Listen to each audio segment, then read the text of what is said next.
I started 15 years ago, in my early 20s.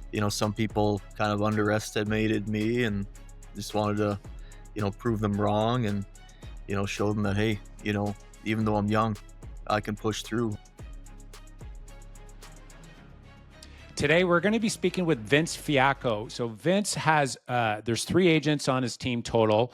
He does 45 million in sales volume. He works the Edmonton, Alberta area. So 666 $660,000 is his average sale price. Uh, Phenomenal guy. He's a father of 4, and he's one of the top agents in the Edmonton market. And he's known as a deal maker. So we're going to be diving into the negotiation side of things. And he just believes in achieving success through massive levels of action. So he's a man after my heart when it comes to that. Vince, really looking forward to the conversation. Thanks for coming on the show. Thanks for having me, Mark. I really appreciate you having me on. Yeah. So Vince, before the show, you and I we're chatting all about, where we both got Italian in us, and we're talking about Italy and talking about, what it is all about. We're working as, real estate agents, but being father, that you're father of 4, I'm a father of 3.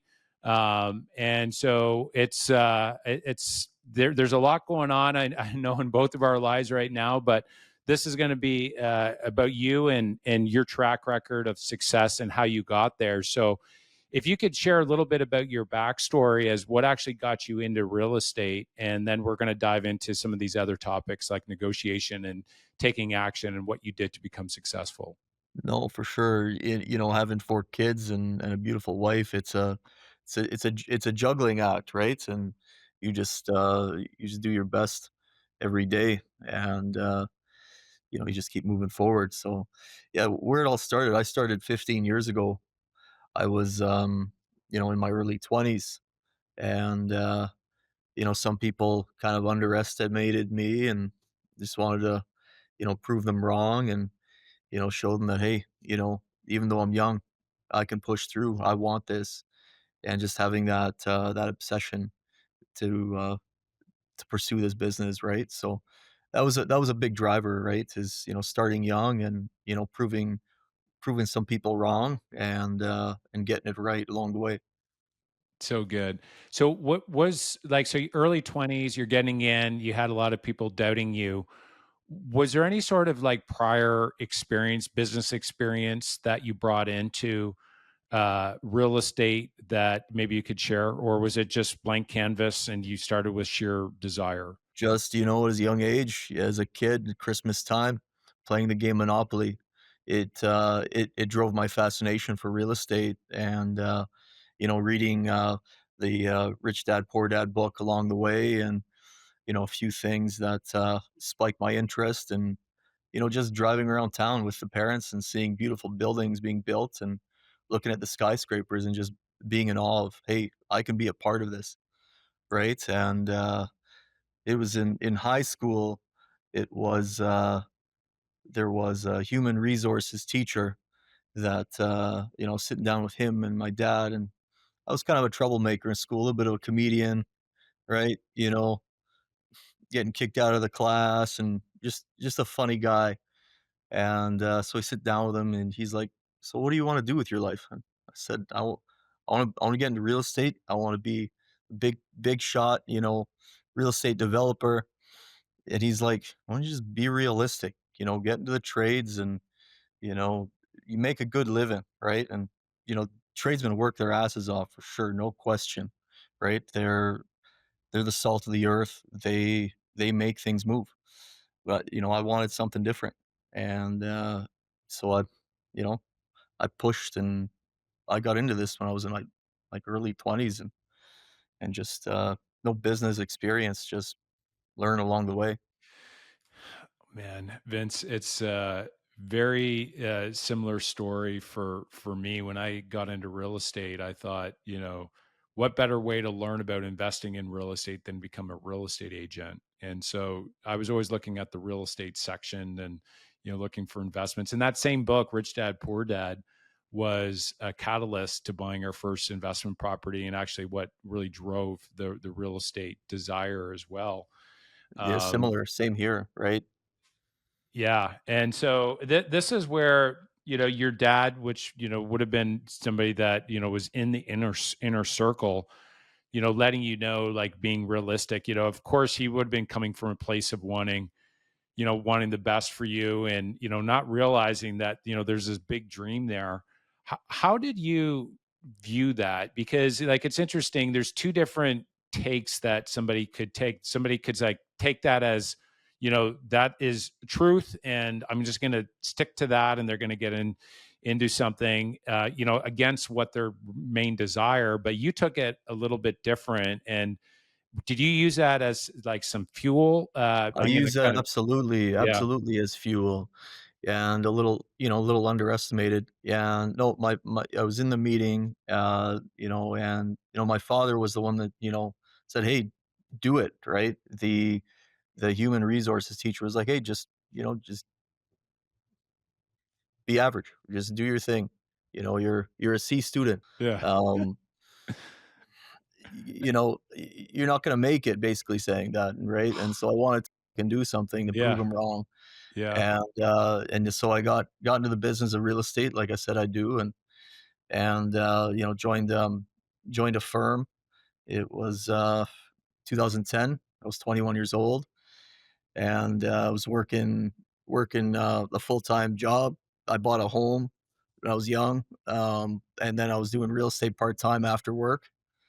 And man, it was a huge learning curve, but I wanted it. I called every for sale by owner in the area. I showed up to listing appointments in my shitty beat up car. I parked like 3 blocks away from the house so they didn't see my beater, and knocking on the door and getting in, and eventually getting your first few listings. But I'll tell you something about my first deal. It was a coworker of mine at my other job when I was doing it part time, and shit, I showed him like maybe 50 houses. It's like, frick, and he didn't wanna make a decision. And I think part of that was, "Hey, I'm not ready," but I found this house, and he had to move out of his mom's basement, and, he was, in his, like, late 20s and still living at home. I'm like, "Dude, like, let's go." Found the house for him, and then he stopped taking my call, and, so I call him from my cell phone, I call him from the office phone. He knew my number, he was just dodging me, and, back then we had payphones. Remember payphones? So I Yeah. call him from a freaking payphone. He answered on the first ring. And I'm like, dude, we're buying this house. So this is before DocuSign and all the electronic fancy stuff. And I show up with, the purchase agreement and a pen and signed it up and faxed it off to the other realtor. And that was my first deal. It was a little, little gritty, and I really wanted it. And that's definitely one you remember, and you know, you cherish those moments because it's so good right now. You've built something over time and you look back and you're like, holy shit, like Yeah. I have it so good. Oh, man, that's such a good story. So I guess he was ghosting you because I guess he was scared, he didn't want to take action, or, like, what do Yeah. you think that was? Why was he just, he didn't want to move, or what do you think that was? I don't know, man. I think it's just some pressure at Yeah. home and just Yeah. maybe he just didn't want to make the move.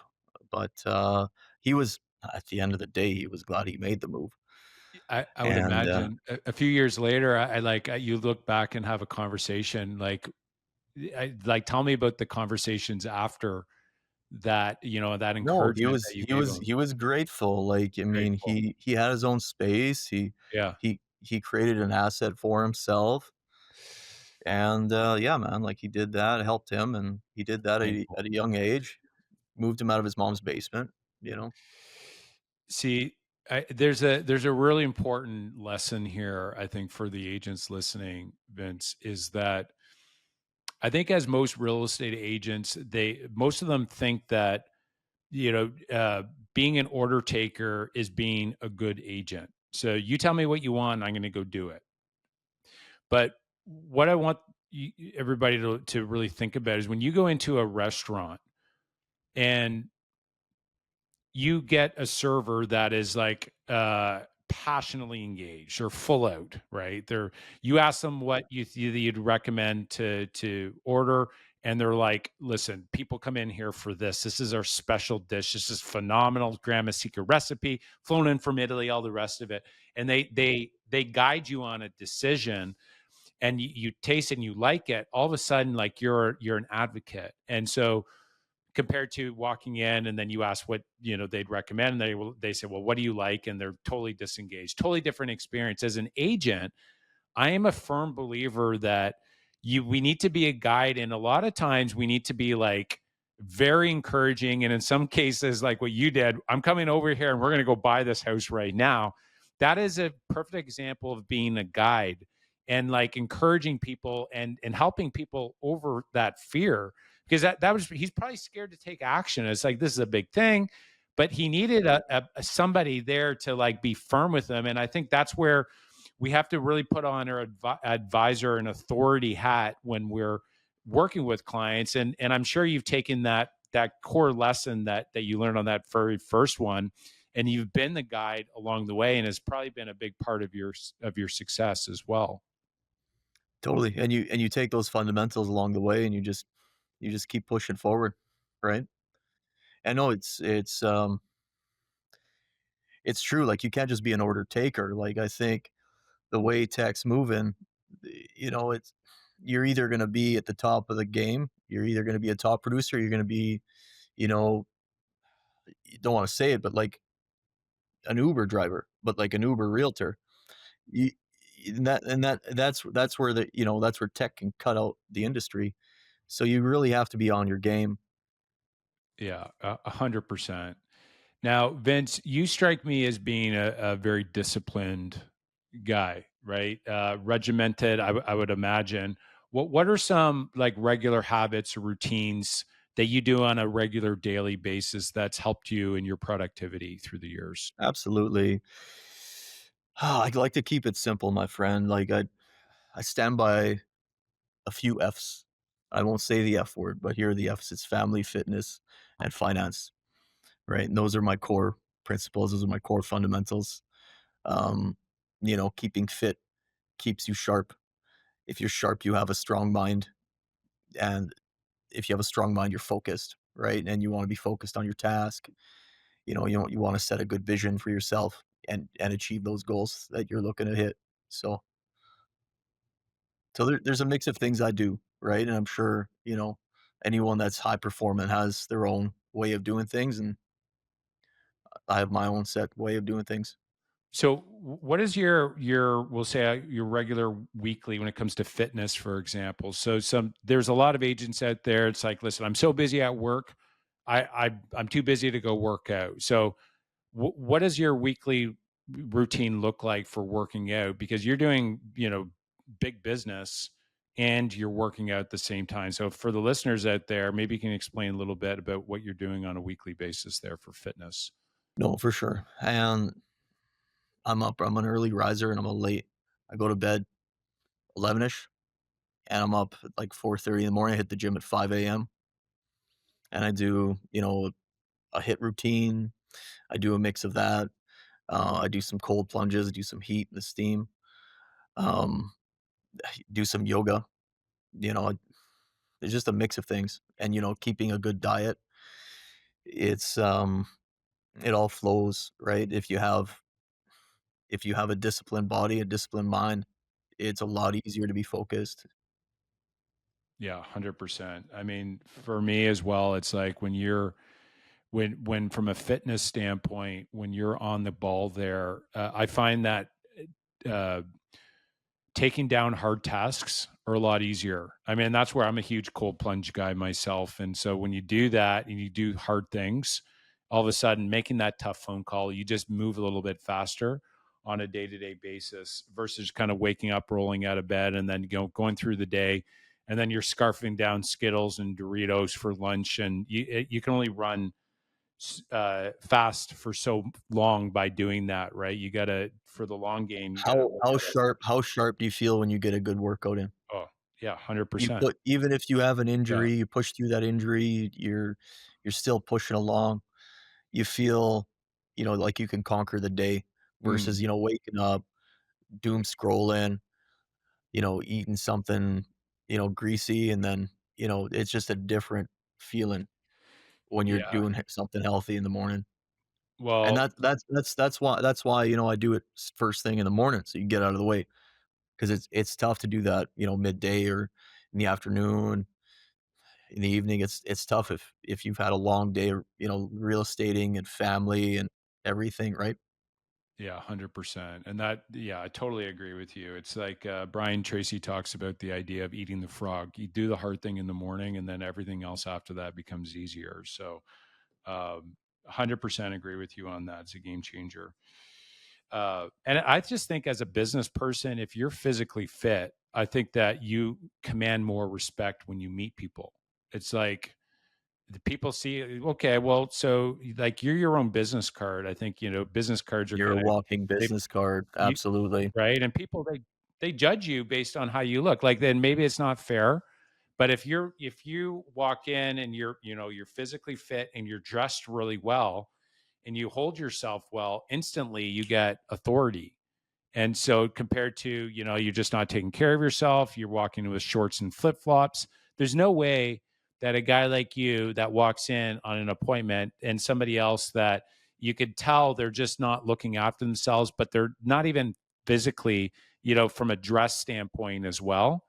They're just not looking at. I mean, you just instantly have a competitive advantage. And when you're selling your house, you're branding your home with the agent, so the sale price will have a direct, we'll say, correlation to the representation that the house has. And so when the agent is out there on the seller's behalf, they want a really good reflection of what their home is when they're negotiating. And if they have an agent they see that is taking care of themselves, I mean, it may not be fair, but it's just the reality. It gives you a major advantage in the business.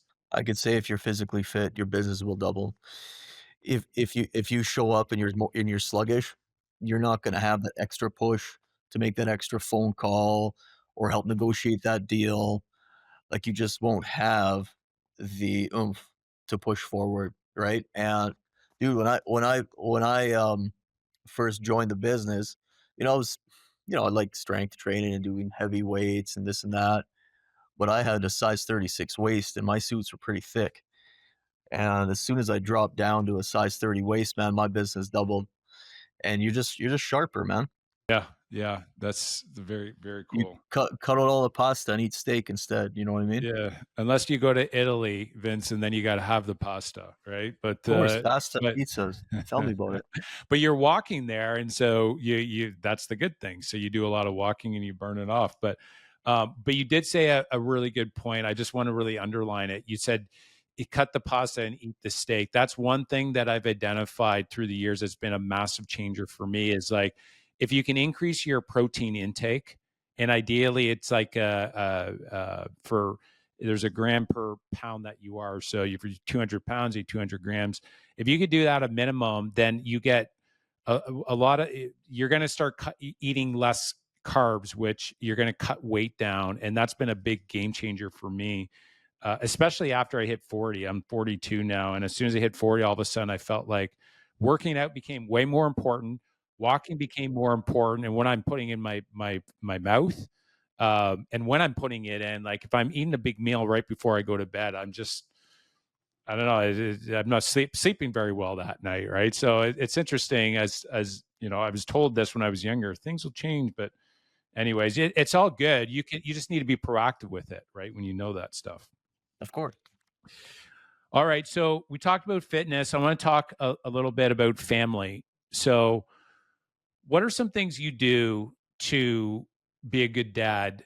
Uh, and the way that you see it, what are some like things that, for the listeners out there that, their fathers, or maybe, mothers as well that, they might be able to apply the same lessons that, you do to make sure that you get in, while you're doing big business at the same time. A wise man once told me, "Your best relationship, your best investment is your partner, your wife, your spouse." and that's number 1. Without a solid partner, life goes to shit, right? So I give her so much praise and I thank her so much, and she gave me 4 beautiful children. And, time goes by so fast, Mark, you know? It's, uh, it's crazy. I mean, you have 3 kids and they're teens, and you can probably remember when they were infants and toddlers and growing up. So there was 1 year, it was right after COVID, 2021, I had my biggest year solo. Um, when COVID first hit, people were nervous. No one was showing up to the office. I was the only one at the office. You can hear a pin drop. I was the guy making the calls, you know, doing my thing, doing my business, and push forward. And that accelerated me to take market share in my market. And I remember there were weeks I didn't see my kids. I mean, it was unreal, man. Like you'd go home, after doing like it felt like I was working 24/7 weeks on end, and I go back home and they were like bigger, you know? It's crazy. You know, they grew. Yeah. Totally. And so, yeah, man. One day I was leaving the house and my daughter Victoria, she catches me and she's like, "Dad, why do you work so much?" And I say, "To put food on the table." And she says, "Well, if I eat less, will you stay home more?" And Oh man. that broke me, but that inspired me to learn about delegation.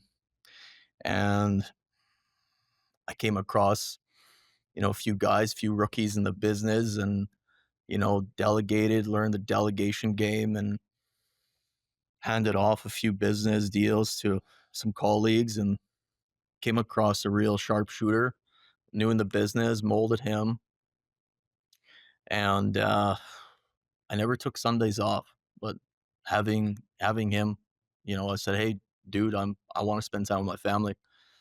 I take Sundays off now. I take most evenings off now. Um, my boys, you know, they carry the load for the most part on the delegation part. So I do my best on the front end, with generating business and listings and buyers, and I'm handing most of that off now. But I do the bulk of the listing leads and generation and taking care of the listings. But that has created more time, and that's one thing you realize when you get older is you want that. That's your best asset is time, right? And you can't get that back. And so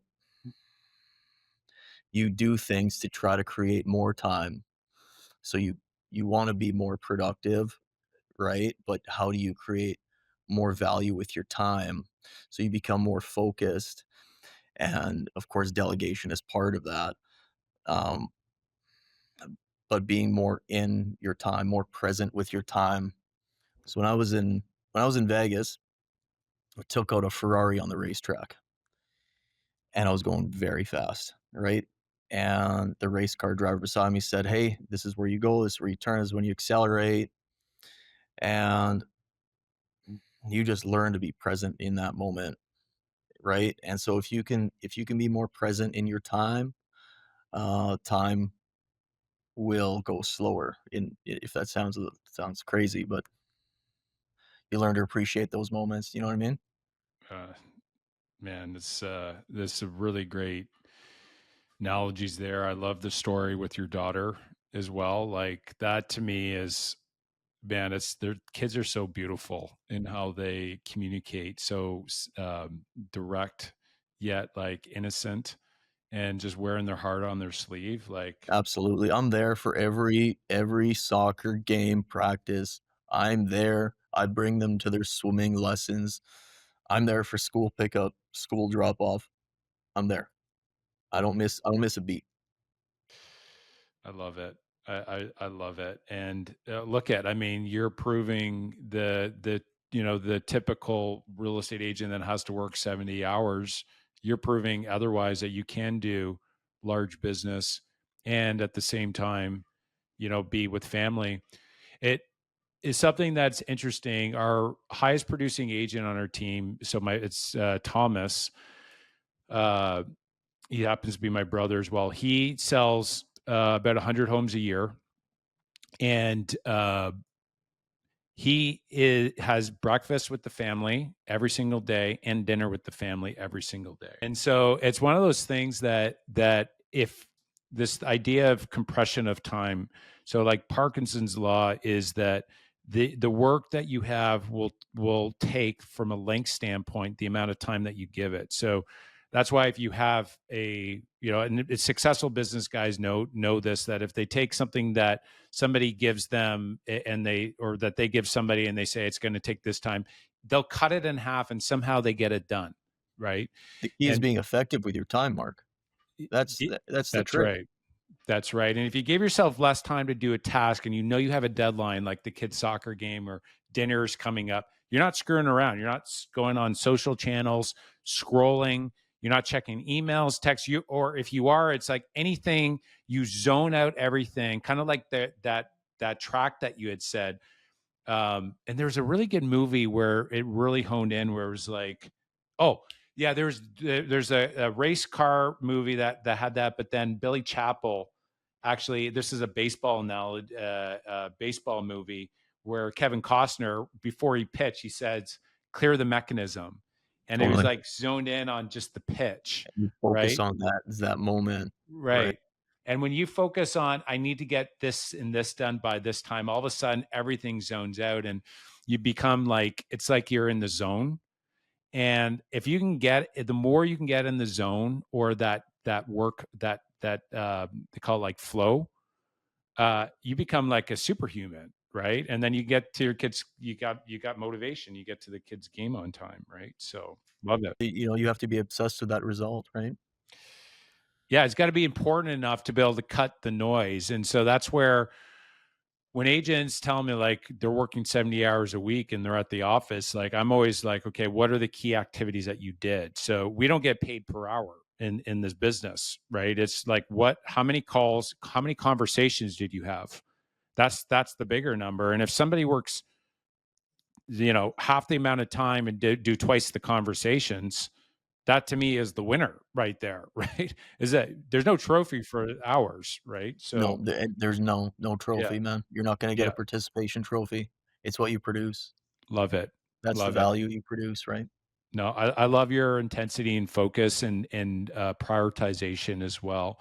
I'm going to circle back to the finance near the end. I want to talk a little bit about when you got into the business. So you started with, say, a friend on your very first deal. What did you do to be able to generate new business? Which is a question that a lot of agents have. Like, how did you get new business? Yeah, no, it started off with, for sale by owners and meeting them, and you really learn every objection in the book, why not to use a realtor when you're going after for sale by owners. And so you just sharpen your axe by doing it, right? There's no script or, video you can watch by just going out and doing the task, which is getting the business, right? And that's where I got my edge on, becoming a lister, is becoming really good at um, knowing what the client wants and doesn't want, and learning how to work with that, and just fine tuning my tools along the way, right? Got it.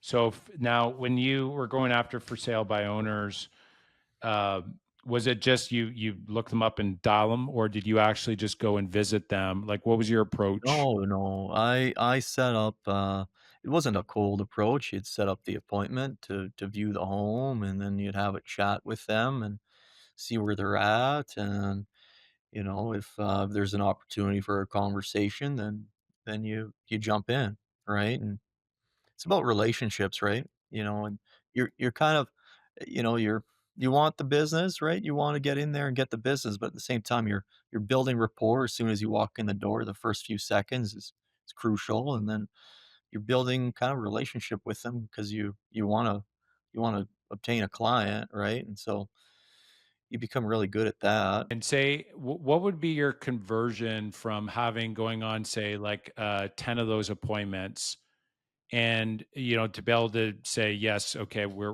ready to work with you. And do you still think, is that still something that is Yeah.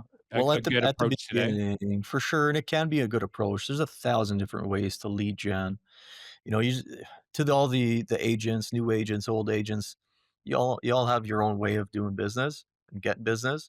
My advice to anyone new or old in the business, fill up your pipeline, learn what works, what doesn't, and when you find that thing that works for you, double down.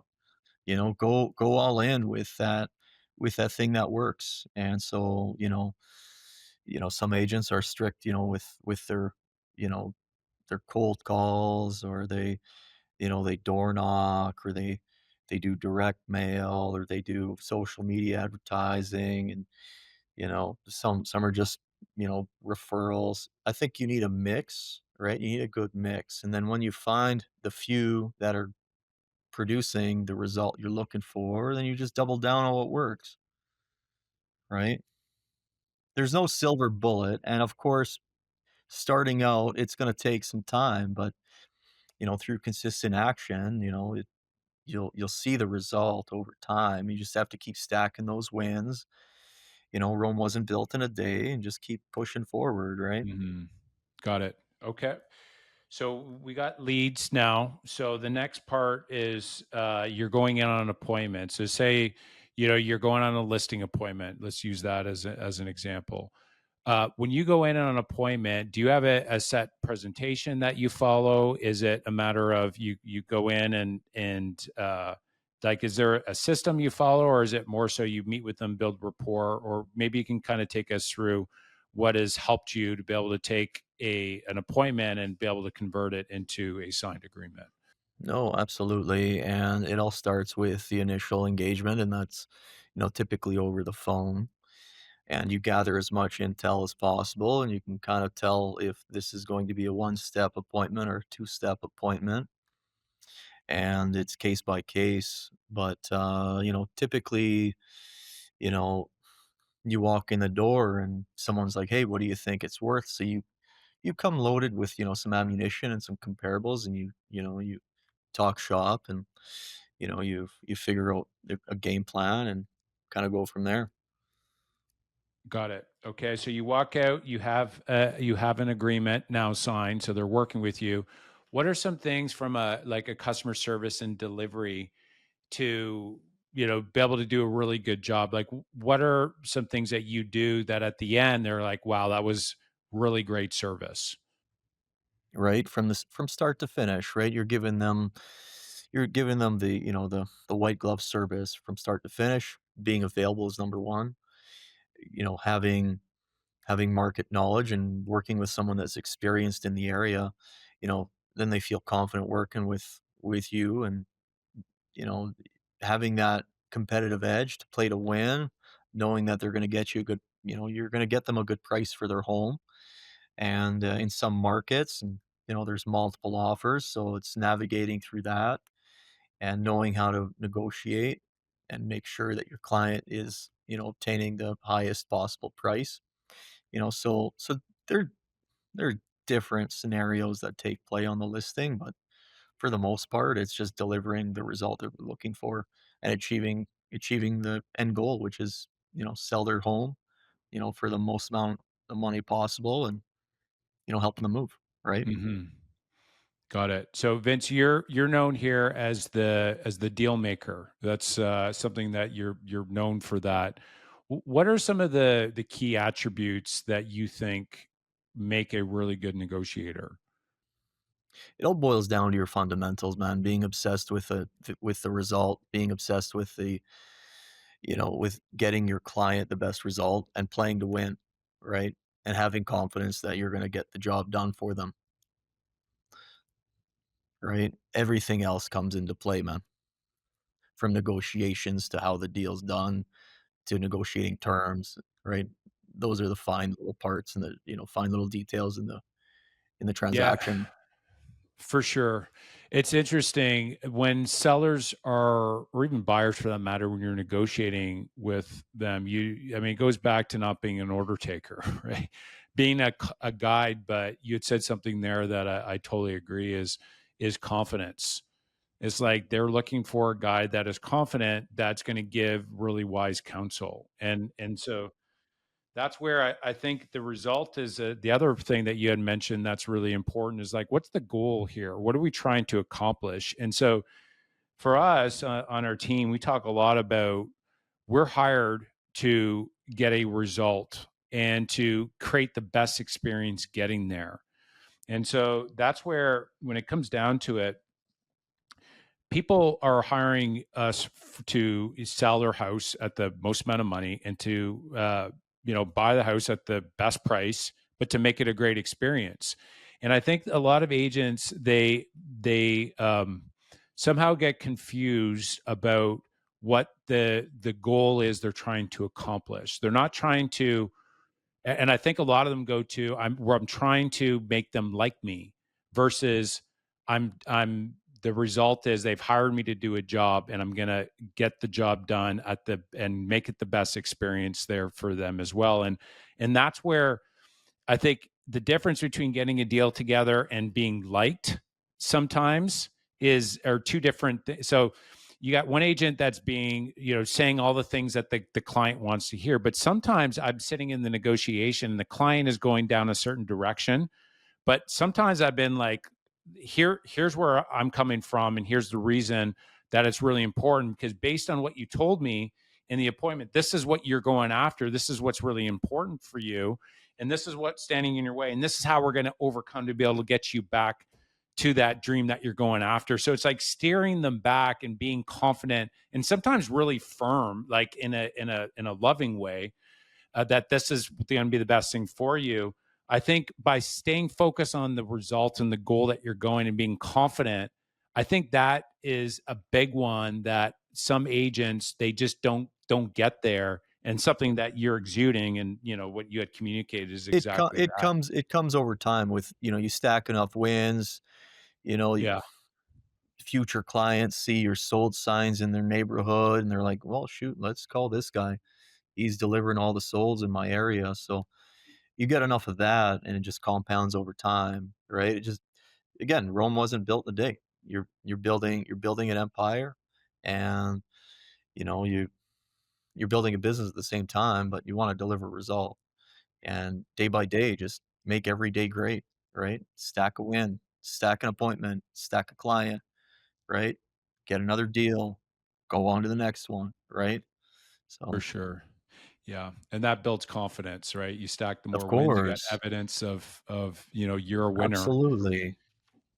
Yeah, and that's actually a suggestion as well that I'm gonna for the listeners out there, that when you get those wins, write them down and keep a little notebook of them. And what I found to be really powerful is when you are negotiating with a client, or for with even another agent for that matter, you can actually circle back with some of those experiences of, here's what we did here and here's how it worked out, or here's what the client wanted to do and here's how it worked out for them, and here's what I advise, and this is why I'm recommending it, because this is what already happened. Like sharing real stories, whether they're success stories or key learning stories, that provides like social proof and really helps build further authority with you when you're negotiating as well. So I find like all these little things, as you mentioned, you're stacking up, but that's I found to be very helpful going through the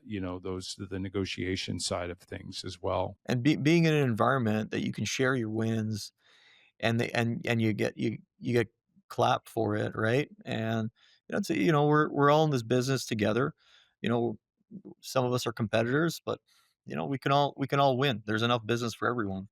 Yeah. Is so do you mean by the more of the like the company that you're working with, that the people around you are building, or is that Yeah. more family, or what, can Well, you for elaborate on that? sure. Well, yeah, I mean, we can branch off into both. I mean, Yeah. an environment of winning at home and then an environment of winning in business. I mean, I have a couple guys that work with me and, we have a brotherhood. We're like brothers we jump through fire for each other, and of course we encourage wins because we're all in this together. And then of course at the office, right? In my Remax office, we have over 200 agents, and we clap for each other, we encourage each other. Of course, there's some that are a little bit more competitive Yeah. than others, but it is what it is. This is business. We could all be friends, but we can also be Yeah. competitors.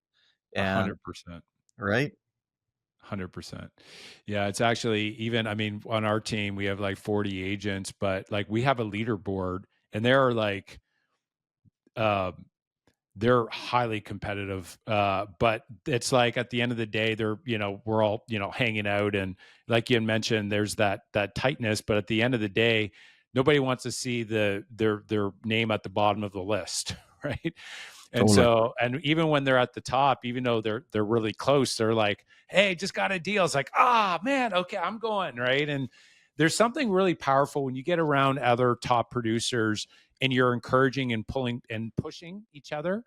If you could surround yourself with that, that's what actually keeps you going. And so interesting, Vince, because through the years we've seen agents that have, they're doing so well with us and then they transition on their own and they just kind of fizzled out. And what I realized is that the overall culture of going hard is something that is infectious and it actually rubs off on you.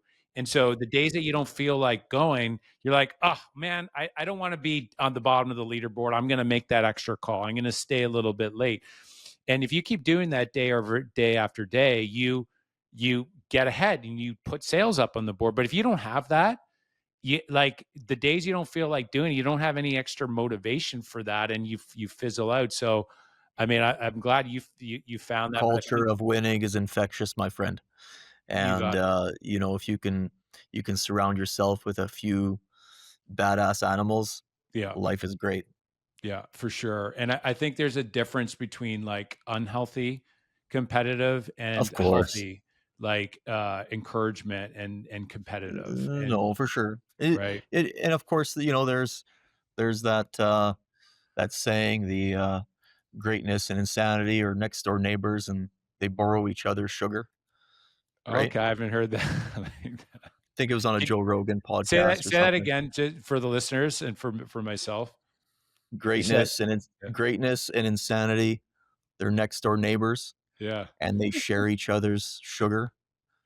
It yeah, it was it was it was awesome Joe yeah, Rogan podcast. yeah.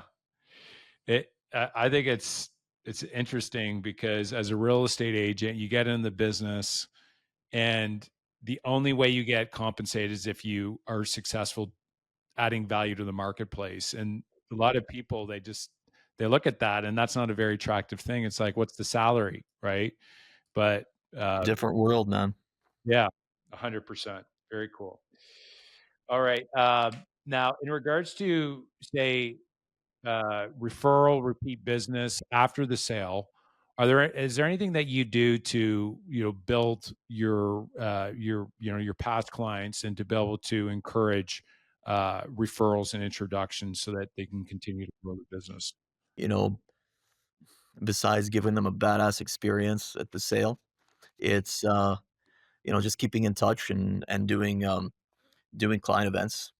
So we do some pretty cool events here, and, we had one where it was at, like, a 5,000 square foot mansion, and we had all kinds of exotic cars and a DJ and cigars and open bar and catered, and, you bring in a mix of, your past clients, and, you know, you you got you got 400 or 500 people showing up, and it's quite the shaker. So yeah, man, people remember that stuff, and then they're like, well, work with my guy Vince, he's a killer, right? So just having that reputation of giving them a result too, that helps. But you know giving them an experience past the sale too, um, definitely drives the referrals home. Yeah, I love that, and I think that's where you play whatever your strength is. Like for you, he's a killer. Go with him. You have like a really good party, right? 5,000 square foot. Like you're giving them an experience. I think for other agents out there, use whatever you like to do. I mean, and it's funny you tend to attract clients that are like you, and so I think the experience is very universal. but I wouldn't get locked into doing, one event or over another. It's like you had said, like there's a million different ways to lead gen, but find something that works really well for you. But 100% events and experiences are winners, especially today after COVID. I found they're even more powerful than ever, and that people are yearning for community as well. People So people love it. want re people want relationships, Yeah, right? You 100%. know, the more we digitize society, the more connection we want, right? And the quality of relationships determine the quality of your life. Relationships. No, that's great. They crave relationships, and it's so true. That's bang on. All right, let's talk about investing. So real estate, what kind of or is real estate, is that something that you got more into from an investing side? No, Uh, absolutely. Tell Yeah, us a little bit yeah. about that. No, for sure. And, there's a many ways of investing, right? And you either go with what you know, which is in my field, real estate. In my eyes, real estate is king. And there are other avenues, and you can hire experts to take care of that, right? And Why real estate though for you? If you think that, like, it, what is it about real estate? to me, it's real. It's tangible, right? There's a cash flow side of things that you can touch that's not on a screen. It it gives you an amount of leverage, uh, to grow if you know how to use it properly. So yeah, yeah, yeah. And when it comes to real estate, what do you like investing in most? Is it more single family properties? Do you like multifamily? And like why, maybe, what's the asset class, and why do you like that? I like the single family doors, man. That's where my strength is. I know the market. They're easy to rent. And down the road, if you have to liquidate, you can easily liquidate and they go up with appreciation. There is a multifamily side of things too that I look into as well. But yeah, that's a different animal. So, Vince, when it comes down to investing, are there any, say, tips or suggestions for real estate agents when they're going out and buying their first investment property? What would be some of the key lessons that you would share with them to be able to take action and to be able to potentially, save some pitfalls? Keep it simple and Got it. cash flow is king. So if it don't cash flow, don't look at it, Mm, right? If you're over levered and things change and you can't fill up a door, you can go sideways real quick. So having some skin in the game definitely helps. yeah. So good. Yeah, I'd say that this is the biggest regret that I hear from real estate agents, Vince, is that they wish they would have bought more real estate 10 years ago.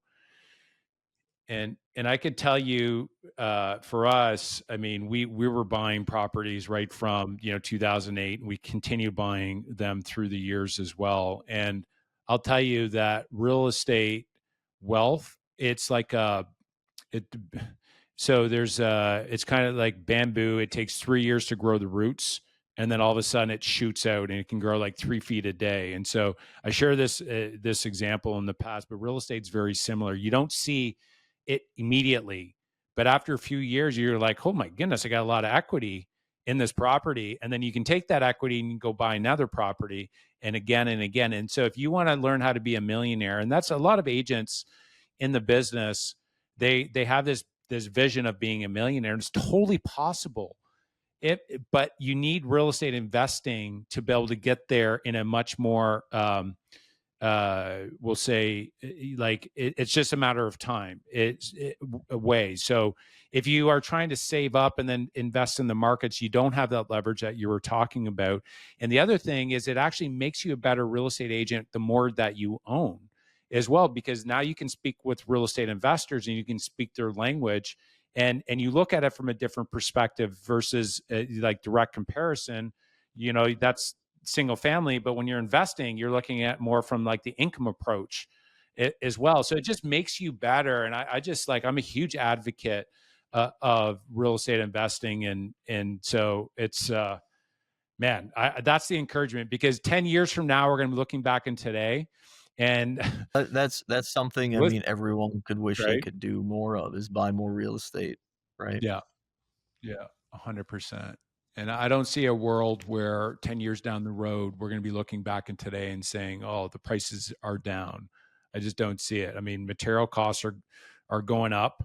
And overall real estate, I mean, you have inflation that's happening. So the dollars that are out there are becoming less valuable. And I totally agree with cash flow as well. When you, It's sorry, it's buying into the right location too, and getting the right tenant yeah, profile. You don't wanna be stuck with a bunch of D-class tenants, right? And yeah, occupancy is super, super important too when you're dealing with that, when you're buying an investment. Can we fill up the doors? Are we gonna deal with problematic tenants? Is it gonna be a revolving door, right? Cash flow is yeah, important. 100%. Also repairs. What kind of repairs are you gonna be doing after the tenant moves out? So it depends. You have to look at it from a standpoint, who's your tenant? What's your finish? What's the end result? And what are you buying into and what location? And is there potential for growth in that location? 100%. Totally agree. Quick story on this before we wrap up with rapid fire here. So through the years, single family, we're in multifamily now, but the single family space was interesting. I was never stung through the years because I always went on somebody's credit score. So if the credit score was solid, that proved to me that they would make payments. And this one time, Vince, I went against my rule. I went against my rule and the credit score was low and there was a story with it. And there was another agent in my market that he called me. He said, "Hey, listen, this I know this tenant's applying for your property. She's had some bankrupt, but here's the story. But she works for me, and I vouch for her. This agent in the market. I'm like, I don't know. Like, I got a rule. And he's like, I vouch for her. So I'm like, okay, I'm going to break my rule. So I let her in. And I'll tell you, will never break the rule again. $15,000 of damage, It, dog, it happens, like the buddy. store, You calling the yeah, right. You sheriff know to where this is bed going. bugs to clogged sewer lines, buddy. I've seen it all, man. Yeah. Yeah. Yeah. But listen, it's all, so for anyways, you buy your first property, make sure the credit score is good. If you're doing that, then I think you'll be a lot better than what I was on that one property. So, very cool, Vince. Well, let's wrap this up. We got rapid fire here. We got 3 quick questions, and then we're gonna wrap it up. You ready? Let's rock and roll. All right. So, first one is I'm a big reader. Love reading. For you, the one book that's made the biggest impact in your career. What is it? Oof, there's so many, man, along the way, but growing up reading, Napoleon Hill's Think and Grow Rich, you know, they have some really good fundamentals in that book, man. Right? Yep. Totally agree. Mindset is everything. And when it comes down to success, if you have a strong mindset, you're going to push through, through those hard times, through the good times, stay humble, but be hungry, right? Simple yet extremely effective. I love that take. That's totally I'm on the same bandwagon as you on that one. Very cool. Uh, Second question is, what are 3 words that best describe you? I'd say kind, intelligent, and funny, right? Also, I mean, ambitious, but I can add a few more in there, but you know, Yeah, that's good. I know for you being like super humble, that's probably not a question that you're very comfortable answering, but I but appreciate you totally. going against it. You know what? Yeah. Getting into the business, cocky, young, hot shot, you know, you, it's at the beginning, you burn down the gates and you went full fist and um, you know, you learn along the way and you become humble over time, right? Time humbles you, right? And we're blessed to have the ability to do what we do.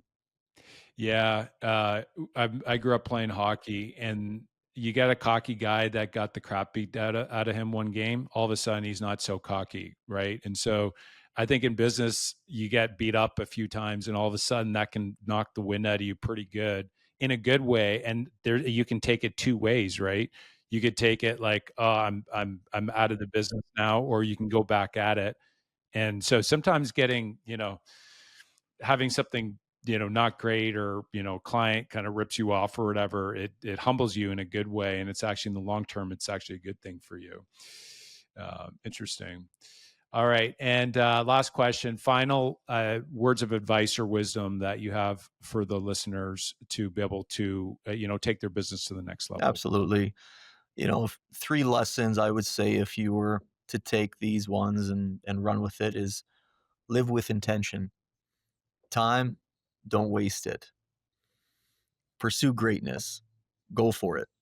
Don't half-ass what you do. If you're going to do something, be great at it.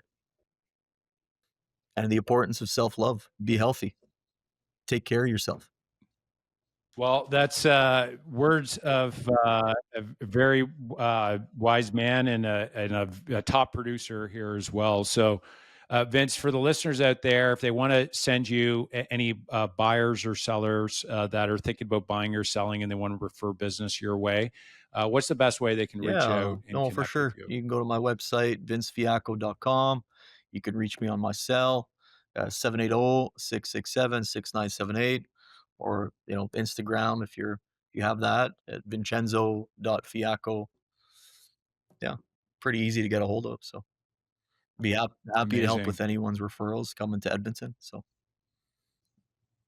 Awesome. No, that's a wrap here, Vince, and I really appreciate you coming on the show. I mean, it was a great call. Time flew by here, and this is fun. all the best in your Thank you, future. Mark. Yeah, Appreciate right it, on. man.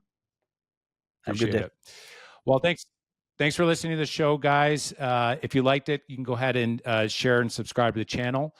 And moving forward, if you do want to learn more about investing into real estate and it's tough to find really good deals and you're really busy focusing on selling and you have one or two investment properties and you can't find any in your market, go to fulloutinvesting.com.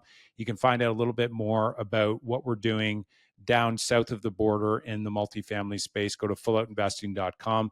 And just remember, guys, keep going full out. And at the end of the day, you are as much as you put into this business, and that's what the result's going to be. All the best.